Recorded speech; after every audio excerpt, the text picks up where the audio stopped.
Good afternoon, ladies and gentlemen. Let me begin by expressing my regret that I cannot be with you in person today. Nevertheless, I am very pleased that my fellow commissioners of the Advisory Commission on Rakhine State are with you to release our interim report, which has been submitted to the State Councillor.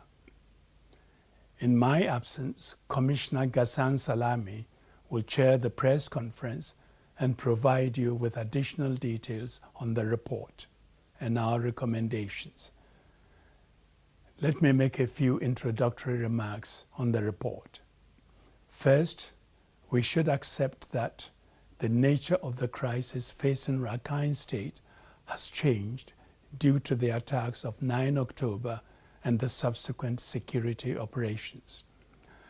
This has led to investigations and reports by the United Nations and human rights agencies. However, we as an advisory commission are guided by our mandate to focus mainly on long-standing obstacles to peace and development in Rakhine State.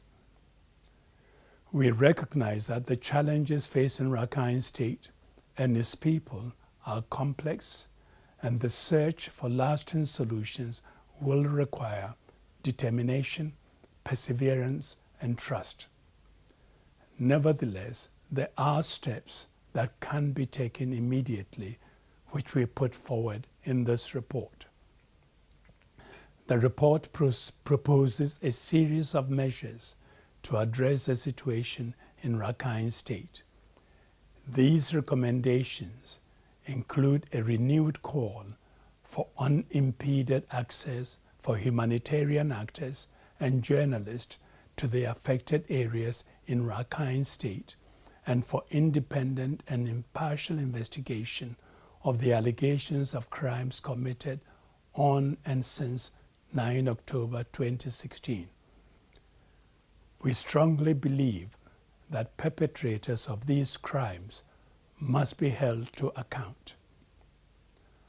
Our recommendations, of course, go beyond the current situation in northern Rakhine and include proposals relating to the protection of rights, freedom of movement, enhanced economic and social development, and the edification of Rakhine's cultural heritage.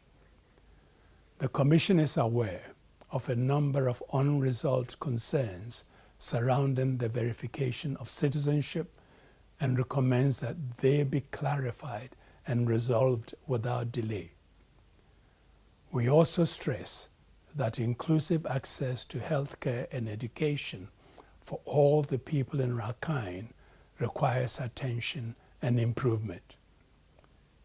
In this context, the Commission makes some interim recommendations for early remedial measures.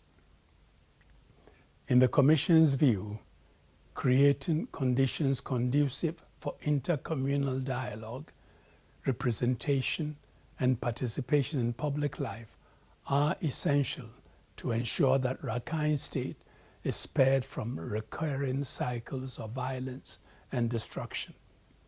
We make some recommendations in that regard.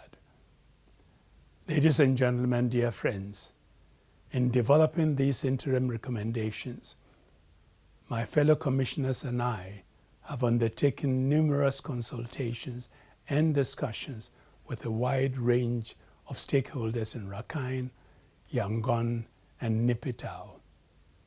As part of that consultative process, a commission team visited Bangladesh.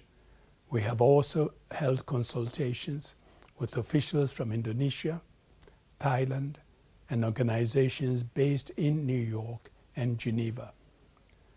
We believe that bilateral cooperation with Bangladesh on security and economic matters is critical, as is the outreach to ASEAN members. The recommendations in this report are not exhaustive and do not address all the issues covered in our mandate. These are early proposals for action. The main body of our recommendations will be presented in a final report later this year. In closing, I want to commend my fellow commissioners and members of our office in Yangon who have worked tirelessly to fulfill the important task set for us by the State Councillor. Our consultations will continue as we work to produce our final report, and we look forward to further exchanges with communities and stakeholders across Rakhine State. Thank you again for attending this press conference.